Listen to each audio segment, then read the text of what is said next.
Hey everyone, hope you're well. It's so nice to see you here. I wanted to talk about my 2026 reading plan.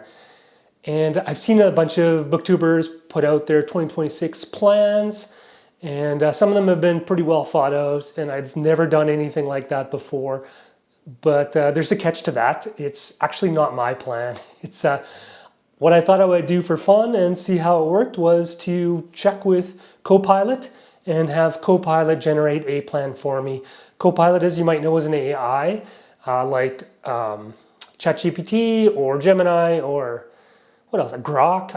I don't know. There's probably more. Each one is probably a different personality now. So I don't know what other ones are going to do. But I use Copilot, and I asked it a pretty simple question. I just said, I'm into history.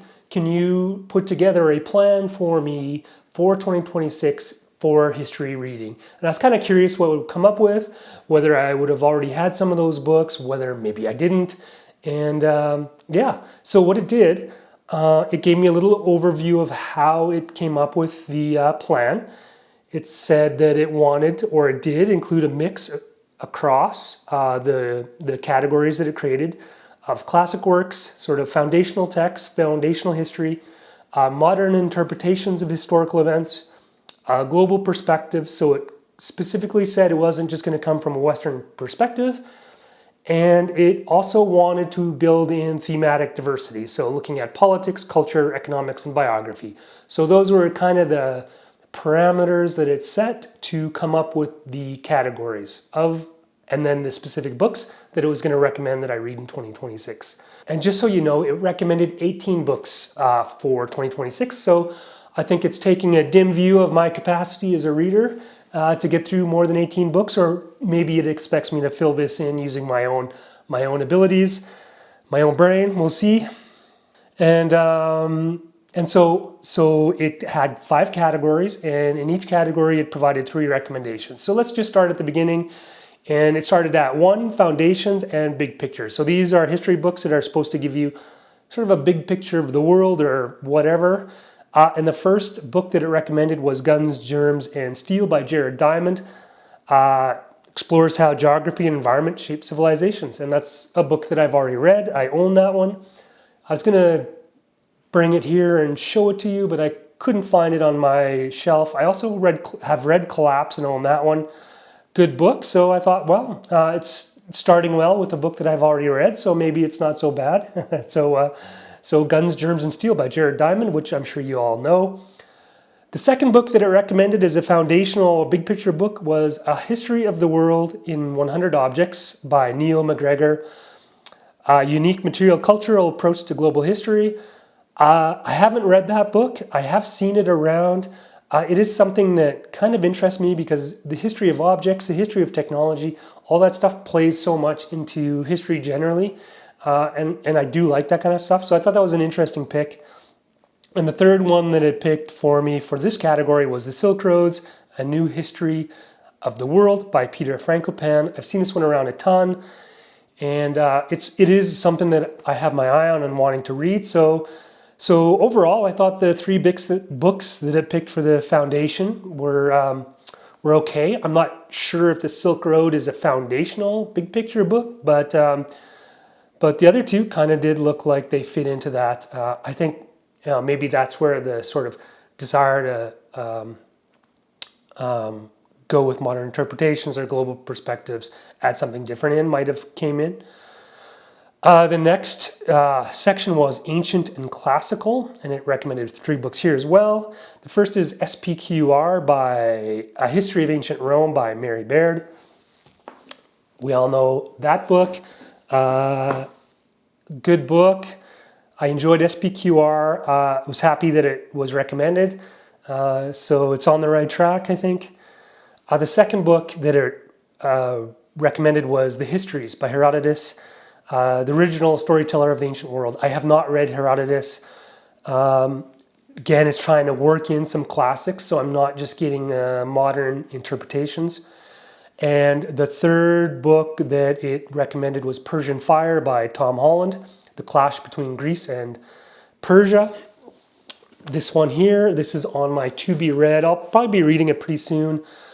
So while it's trying to work in non-Western subject matter, I mean, Greece is still Western, but Tom Holland is obviously an English author, so I'm not sure how well it's doing as far as building in sort of diverse non-Western authors. I mean, Western authors writing about non-Western topics is fine for me, but I would have expected the AI to sort of bring in authors from other parts of the world, and hopefully we'll see if it gets to that point in this section too.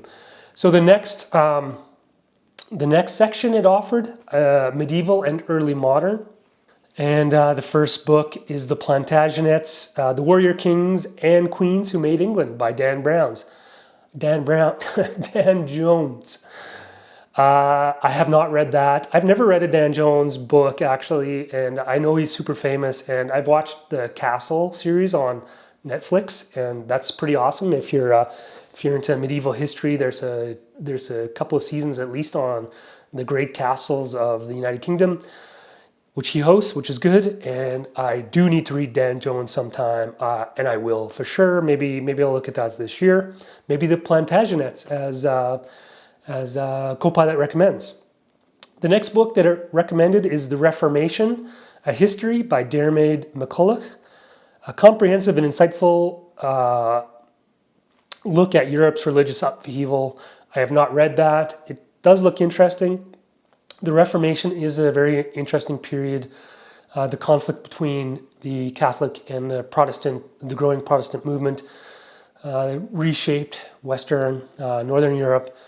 And yeah, it might be a good one. I never thought about reading something like that before. And the third medieval, modern, early modern book that it recommended is The Ottoman Empire, A Short History by Saria Faroki. I don't know if I pronounced that right. Concise yet rich account of a major power. Reading about the Ottoman Empire, the Ottomans, is something that is on my list. I've noticed a few books around. I have not heard of this one, so this might be the one that I take, actually. Here's one that is written by someone that at least looks by name, although you can't tell where people are from by their names anymore. It looks by name to be at least from the Middle East. I don't know if that's an Arab name or not. It doesn't look Turkish to me, but I'm not I'm not sure. So that one looks good. So those are the three medieval and early modern recommendations. The fourth is the modern era. The first book that it recommended is Citizens, A Chronicle of the French Revolution by Simon Schama, not sure. It's a narrative of the revolutionary period in France. The French Revolution affected so much of Europe, so I'm not surprised, and I sort of expect something like that to be on a foundational text or a foundational book on the modern era. The French Revolution has an oversized impact. It's like the American Revolution, like these two, like these are burning suns as far as history goes. So that's an interesting, I haven't read that one actually. So it might be something I could look at, or maybe I'll look at something else on the French Revolution. We'll see, but it would be a good pick, or it looks to be a good pick anyway. The second book for the modern era that it recommended is The Age of Extremes, The Short 20th Century, 1914 to 1991 by Eric Hobsbawm, a fairly famous historian. It's a book, it's this one right here. It's a book I've read and I've had in my library for a long time. Yeah, I think that's a good book. It's kind of an overview of, you know, the period of the 20th century from the start of the World War, sort of the revolutionary period to the close of the revolutionary period with the collapse of the Soviet Union. That period, I think that it makes sense to bookend it by the 1914 to 1991. So it might be a good recommendation. It's something that I thought was a good book. The next one, the last one for the modern era, is Post-War, A History of Europe Since 1945 by Tony Jute, I think. Essential for Understanding the Modern World. I've never heard of this one. Sounds like it might be good. Last half of the 20th century, I assume that it goes into the early 2000s, but I don't know. Yeah, I haven't read too much about more modern European history, actually, so it might be something that I'll look into. I don't know.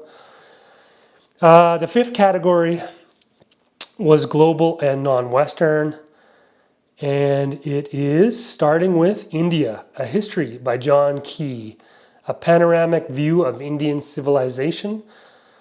Again, it's a Western, it looks to be a Western writer, John Key, writing about another civilization, which surprises me that the AI would throw up. I would have expected an Indian writer writing about Indian civilization. Nevertheless, it's trying to get me outside of my Western bias, which I don't see as a bias. I see as a joy, and I'm happy to have that joy.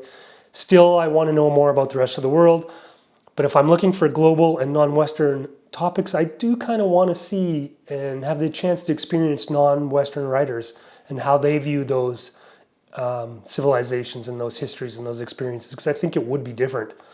The second book is The Scramble for Africa by Thomas Parkenham, Colonialism's Impact on Africa. Looks like a good book. Again, I don't know if John Key or Kay is, I think Key is African.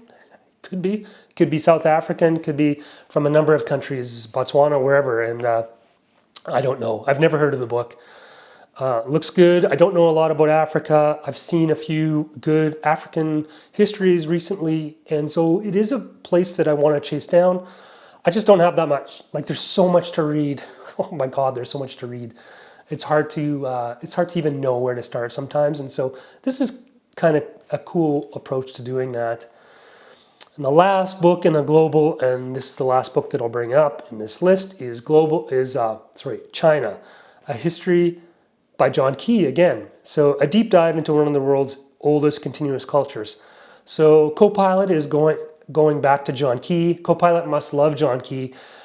I've never heard of him. I've never heard of China, A History. I have read some history of China, but mostly on the Communist Revolution, Mao, stuff like that. I did take a course in university on Chinese history way back when, which I barely have a memory of. So I do have a sort of a foundation in the history of China, ancient China, and the development of the Chinese culture up into the revolutionary period. I don't know how good a book called About China would be. One book, it would be a monumental task. Hopefully John Key's done it well, and we'll see. So that's it. That's what Copilot has decided that would make a good reading program for me, a good reading map for 2026 in the field of history. Some of them I've read, a few of them I own, overall, I think where AI has struggled is with the selection of the books. Actually, I get that it was trying to put me in the space of getting out of Western society or culture. I don't know if it knows that I'm Western, and or if it's just built biased so that it just assumes that the user is Western and should be learning about non-Western cultures. But then for the most part, it picked Western authors who have written about those non-Western cultures, which I think is a bit, I don't know, I think is a bit soft. Still, it's a start. It's interesting, and we'll see. We'll see. Maybe I'll do another video towards the end of 2026 about whether I read anything on this list at all, whether I just ignored it, or whether I sort of went in other directions using this as inspiration. Let me know what you think. Let me know if you've used AI at all for reading, whether you're using it to find books, to get summaries, to get reviews. I sort of hope that people will still have the human touch or desire the human touch to hear about how books have made people feel. Because I think that as reviewers are talking about or discussing books, I think the difference between a human talking about a book And an AI talking about a book is that at least the human can hopefully sort of talk about how a book made them feel, because the human has feelings and the AI will never have feelings. It can imitate that, but it can give a review. It can tell you whether it was successful or not, or what flaws there were, or what have you, based on scouring the internet for existing reviews. But it can't tell you how it made it feel. So it is a different thing, and I'd be curious to know your thoughts on AI.